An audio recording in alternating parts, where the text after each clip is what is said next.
रविवार का समय था। लखनऊ रेलवे स्टेशन पर एक बारात पहुंची। खूब सारा सामान था। उन्हें कुली की जरूरत थी, लेकिन सबके सब कुली गायब थे, क्योंकि वे सारे रामानंद सागर की रामायण देखने में व्यस्त थे। दुल्हन के पिता ने स्टेशन मास्टर से शिकायत की, लेकिन वे खुद रामायण देख रहे थे। उन भाई साहब की पहुंच ऊपर तक थी। उन्होंने तंग आकर एक मंत्री जी को फोन घुमा दिया। वहां से जवाब मिला, मंत्री जी रामायण देख रहे हैं, बाद में फोन करना। ये जलवा था दूरदर्शन पर टेलीकास्ट हुई रामानंद सागर की रामायण का। वहीं जब कोरोना काल में इसे दोबारा लाया गया तो इसने गेम ऑफ थ्रोन्स की व्यूवरशिप का रिकॉर्ड तोड़ दिया। कहते हैं 90 के दशक में दिल्ली के सरकारी ऑफिसों में कई बार मीटिंग रद्द करनी पड़ती थी, क्योंकि लोग रामायण देखने में बिजी रहते थे। ऐसा भी बताया जाता है कि कुछ पार्लियामेंट सदस्यों को शपथ लेने के लिए राष्ट्रपति भवन पहुंचने में इसलिए भी देर हुई, क्योंकि वो दूरदर्शन पर रामायण देख रहे थे। इतिहासकार विलियम डेल रिम्पल टेलीग्राफ में लिखते हैं, दक्षिण एशिया के गांवों में सैकड़ों लोग देवताओं और राक्षसों को देखने के लिए इकट्ठा होते थे। सबसे ज्यादा शोरगुल और हलचल वाले शहरों में रेलगाड़ियां, बसें और कारें अचानक रुक जाया करती थी और बाजारों में अजीब सी शांति पसर जाया करती थी। एक बार तो दिल्ली में पूरी कैबिनेट के तत्काल ब्रीफिंग में नहीं आने के बाद सरकारी बैठकों को रीशेड्यूल करना पड़ा था। जब रामायण टेलीकास्ट होना शुरू हुई तो कहा गया कि ये शो कम्युनल टेंशन बढ़ा देगा, लेकिन ठीक उसका उल्टा हुआ। जैसे जैसे शो आगे बढ़ा, इसे सभी कम्युनिटी के लोगों ने पसंद करना शुरू किया। कई चर्चों ने रविवार को होने वाली प्रार्थना का समय बदल दिया, ताकि लोग आराम से रामायण देख सके। भोपाल के दो मुसलमान भाइयों के बीच 10 सालों से किसी वजह से झगड़ा था। बड़े भाई को रामायण के भरत मिलाप वाले दृश्य ने इतना ज्यादा प्रभावित किया कि उसने जमीन जायदाद का आधा हिस्सा छोटे भाई को दे दिया। जर्नलिस्ट मार्क टेली बताते हैं कि एक क्रिश्चियन महिला ने एक्टर्स को चिट्ठी में लिखा, भगवान जीसस और माँ मेरी सभी एक्टर्स को आशीर्वाद दे और आप सभी स्वस्थ रहें। एक मुस्लिम फैन ने कलाकारों के लिए लिखा, आपका नाम क्षितिज पर भोर के तारे की तरह चमकेगा। तो कुछ इस तरह का प्रभाव भारत के हर धर्म के लोगों पर रामायण ने छोड़ा था। ऐसे कई सारे किस्से हैं जिनसे पता चलता है कि रामायण लोगों के बीच में किस प्रकार से हिट हुआ था। इस तरह से रामानंद सागर जी को आया था रामायण बनाने का आइडिया। बात 1976 की है। रामानंद सागर अपनी फिल्म चरस की शूटिंग स्विट्जरलैंड में कर रहे थे। एक रोज शूटिंग के बाद वो अपने चारों बेटों के साथ एक कैफे में बैठे हुए थे। रेड वाइन ऑर्डर की गई, उसके साथ एक बक्सा भी आया। बक्से के सामने की तरफ 2 लकड़ी के पाले लगे हुए थे। बेरे ने पाले खिसकाए, बक्से में लगा स्विच ऑन किया। पर्दे पर रंगीन फिल्म चलने लगी। उस वक्त तक भारत में टीवी तो आ चुका था, लेकिन रामानंद सागर ने टीवी की तस्वीर में रंग शायद पहली बार देखे थे। उनको अचरज हो रहा था। ठीक यही वो पल था जब उन्होंने बड़े पर्दे की दुनिया छोड़ टीवी की दुनिया में कदम रखने का फैसला किया। रामानंद सागर के बेटे प्रेम सागर ने अपने पिता की बायोग्राफी एनलिपिक लाइफ रामानंद सागर में लिखा है, रेड वाइन का ग्लास हाथ में थामे पिताजी ने कहा, मैं सिनेमा छोड़ रहा हूँ, मैं टेलीविजन में आ रहा हूँ। मेरी जिंदगी का मिशन मर्यादा पुरुषोत्तम श्री राम, 16 गुणों वाले श्री कृष्ण और आखिर में माँ दुर्गा की कहानी को लोगों के सामने लाना है। रामानंद सागर ने यह कह तो दिया था, लेकिन इसके लिए उन्हें बहुत संघर्ष करना पड़ा। दूरदर्शन ने उन्हें बहुत दौड़ाया। कहते हैं कि वो इतना परेशान हुए कि राजीव गांधी को बीच में आना पड़ा। जब 10 लाख लोग राम सीता को देखने बनारस के घाटों पर पहुंच गए। चूंकि राजीव गांधी का जिक्र हुआ है तो उनसे जुड़ा ये किस्सा भी जान लीजिए। इससे अंदाजा होगा कि उस वक्त रामायण के कैरेक्टर कितने ज्यादा मशहूर हो गए थे। उनका स्टारडम किसी बड़े सुपरस्टार से बिल्कुल भी कमतर नहीं था। जब रामायण पूरे देश में तहलका मचा रही थी, उसी वक्त राजीव गांधी ने इसमें काम करने वाले कलाकारों को सम्मानित करने के लिए बुलाया। दिल्ली के आईपी स्टेडियम में कार्यक्रम था। सीता बनी दीपिका चिखलिया बताती है कि पूरा स्टेडियम खचाखच भरा हुआ था। लोग उनको दंडवत प्रणाम कर रहे थे। इसमें कई बड़े बड़े नेता भी शामिल थे। उस समय रामायण की कास्ट को अपनी पॉपुलैरिटी का सही अंदाजा हुआ। लक्ष्मण का किरदार निभाने वाले सुनील लहरी आईपी स्टेडियम का माहौल याद करते हुए बताते हैं, हमारे गले में मालाएं पड़ना शुरू होती तो एक ही बार में सैकड़ों की संख्या में मालाएं पड़ जाती।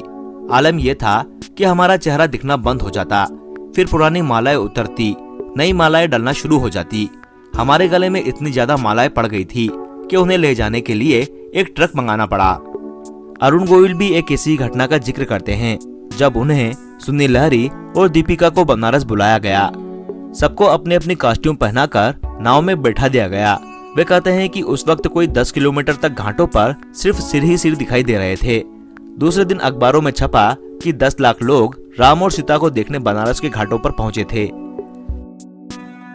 मारक मुस्कान की मार और पापा जी को मिल गए राम। रामायण के ज्यादातर किरदार रामानंद सागर ने अपने ही एक सीरियल विक्रम बेताल से ही कास्ट किए थे। अरुण गोविल भी उन्हीं में से एक थे। जब अरुण को पता चला कि रामायण बन रही है तो वे रामानंद सागर जी के पास पहुंचे और बोले, पापा जी मुझे राम बनना है। पापा जी ने ऑडिशन देने को कहा। पहले राउंड में उन्हें सिरे से खारिज कर दिया गया। उन्हें भरत या लक्ष्मण का रोल देने का वादा किया गया। इसके बाद पापा जी ने कई ऑडिशन लिए पर उन्हें कोई भी पसंद नहीं आ रहा था। उन्होंने दोबारा अरुण गोविल को फोन करके ऑडिशन देने के लिए कहा।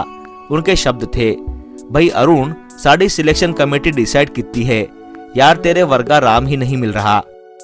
इस बार अरुण ने छोटा सा बदलाव किया। उन्हें सूरज बड़जत्या की एक बात याद आई। उन्होंने एक बार उनसे कहा था कि अरुण, तुम्हारे चेहरे पर मुस्कान बहुत ही जचती है, इसका कभी इस्तेमाल करना। अरुण ने यही मुस्कान अपने चेहरे पर ओढ़ ली और रामानंद सागर को उनके राम मिल गए। कुछ इस तरह से हुआ था दीपिका चिखलिया का सीता जी के रोल के लिए चयन। दीपिका चिखलिया एक दिन पापा जी के घर पहुंची। वहाँ बहुत सारे बच्चे इकट्ठा हो रखे थे। उन्हें लगा वहाँ कोई ट्यूशन पढ़ाने लगा है। पूछताछ के बाद पता चला रामायण के लिए लवकुश की कास्टिंग हो रही है। दीपिका वहाँ से वापस आ गई।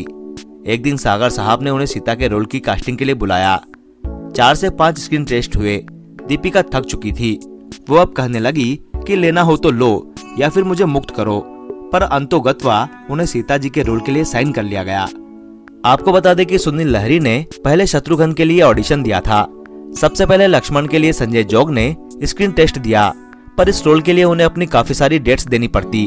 उस वक्त वो और कहीं व्यस्त थे, इसलिए उन्होंने बाद में भरत का रोल किया। इसके बाद शशि पुरी को लक्ष्मण के रोल के लिए फाइनल किया गया, पर उनके साथ भी कुछ समस्याएं थी। सुनील लहरी को जब पापा जी ने लक्ष्मण का रोल ऑफर किया तो उन्होंने इसे करने से इनकार कर दिया, क्योंकि वे और शशि अच्छे दोस्त थे। उन्हें पता था कि शशि ने लक्ष्मण के लिए स्क्रीन टेस्ट दिया है।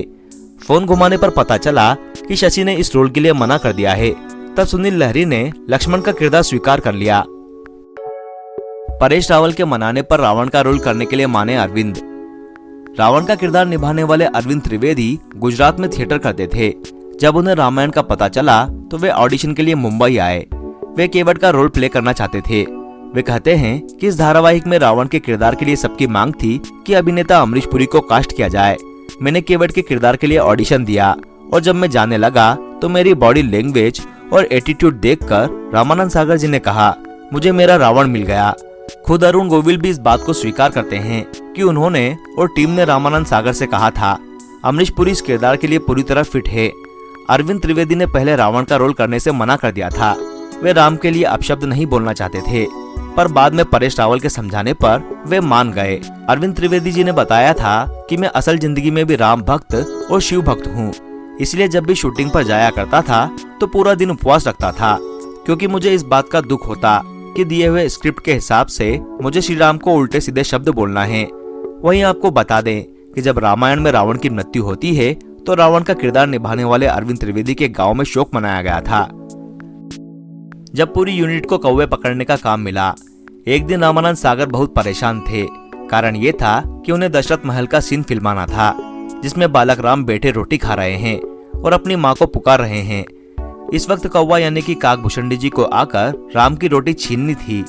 अब आज का जमाना होता तो कोई चिंता की बात नहीं थी, सब कुछ VFX से हो जाता। पर उस वक्त सागर साहब सोच रहे थे कि कौवे से एक्टिंग कैसे कराई जाए। उन्होंने पूरी यूनिट को कौवा पकड़ने का काम दिया। किसी तरह 4 कौवे पकड़ में आए, पर शूटिंग से पहले ही 3 कौवे भाग गए। पापा जी को अगले सप्ताह ये एपिसोड दूरदर्शन को भेजना था। बड़ी समस्या थी। खैर कौवा लाया गया। पूरे स्टूडियो में कौवे की काय काय सुनाई दे रही थी। फिर भी सागर साहब कौवे के पास गए और उससे हाथ जोड़कर कहा कि शूटिंग करने दे, मैं संकट में हूँ। कमाल की बात है, जब कौवे को पिंजरे से बाहर निकाला गया तो वो ठीक वैसा ही कर रहा था जैसा सागर साहब चाहते थे। ऐसा लग रहा था मानो कौवे के रूप में काकभूषणी जी स्वयं सीन दे रहे हैं। इसके बाद सबसे बड़ा आश्चर्य तो तब हुआ जब सीन खत्म होते ही कौवा अपने आप ही उड़कर चला गया। कोहरा दिखाने के लिए अगरबत्ती और धूप से किया जाता था धुआं। जिस दौर में रामानंद सागर शूट कर रहे थे, स्पेशल इफेक्ट की तकनीक उतनी स्ट्रॉन्ग नहीं थी और रामायण में राम रावण से लेकर लक्ष्मण मेघनाथ और कुंभकर्ण के बीच युद्ध के काफी सीन थे।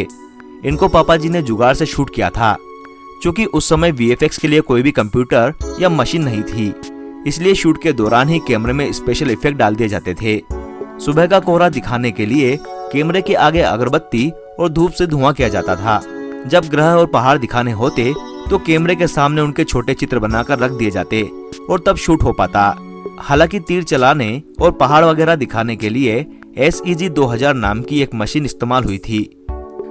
जब प्लेन से भिजवाया गया मरीज के लिए एक एपिसोड, रामायण का ऐसा असर था कि मद्रास में एक बिजनेसमैन ने जब लक्ष्मण को टीवी पर मूर्छित होते हुए देखा तो उनकी तबीयत खराब हो गई। तब डॉक्टरों की गुजारिश पर एक स्पेशल क्लिप काट कर मद्रास भेजी गई ताकि व्यापारी देख सके कि लक्ष्मण सही सलामत है।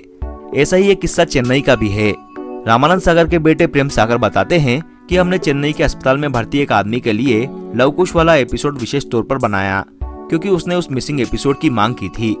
हमने उसके पास प्लेन से एक विशेष टेप भेजा। लोगों पर इस शो का ऐसा प्रभाव था कि शुरुआत में रामायण 52 एपिसोड का होने वाला था।